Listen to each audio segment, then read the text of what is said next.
అదేవిధంగా మరి దాశరథి గారి గురించి చెప్పాలంటే చిన్న కోడూరులో జన్మించినటువంటి పెద్ద గుండె కలిగినటువంటి గొప్ప కవి మన దాశరథి గారు. ఇవాళంటే మనం ప్రజాస్వామ్యంలో ఉన్నాం. ఒకప్పుడు రాచరికం, మాట్లాడితే గొంతులు కోసేసేటటువంటి చాలా కర్కోటకమైనటువంటి పాలన జరుగుతున్నటువంటి సమయంలో చాలా పెద్ద ఎత్తున ప్రతినిత్యం ముందు చిన్న గూడూరులో జరుగుతున్నటువంటి అన్యాయాలను ఎండగట్టి ఆ తర్వాత అక్కడి నుంచి ఆయన నిలగొడితే వాళ్ళ కుటుంబం అంతా పోయి ఖమ్మంలో తలదాచుకుంటారు పాపం. అయినా సరే అక్కడుంటే ఇంకా పెద్ద ఎత్తున రాష్ట్రం మొత్తం మీద జరుగుతున్న ఆనాడు హైదరాబాద్ స్టేట్ జరుగుతున్నటువంటి అన్యాయాలను కూడా బయటికి తీసుకొచ్చి ధైర్యంగా నిజాం రాజును అనేక రకాలుగా విమర్శించి ప్రజల్లో చైతన్యం నింపడానికి ప్రయత్నం చేసినటువంటి గొప్ప మనిషి దాశరథి గారు.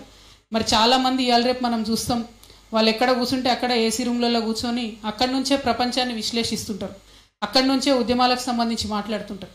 కానీ ఆనాడు దాశరథి గారు ప్రత్యేకంగా తనంతట తాను ఆదివాసీల దగ్గరికి పోయి, గిరిజనుల దగ్గరికి పోయి, అట్లానే హరిజనుల దగ్గరికి పోయి అప్పుడున్నటువంటి సామాజిక వివక్షనందరినీ కూడా తుడిచిపెట్టాలనేటటువంటి ఉద్దేశంతో, తుడిచిపెట్టాలంటే కవిత్వమే నా ఆయుధమని గర్వంగా ప్రకటించుకొని ముందుకెళ్ళినటువంటి వ్యక్తి దాశరథి గారు.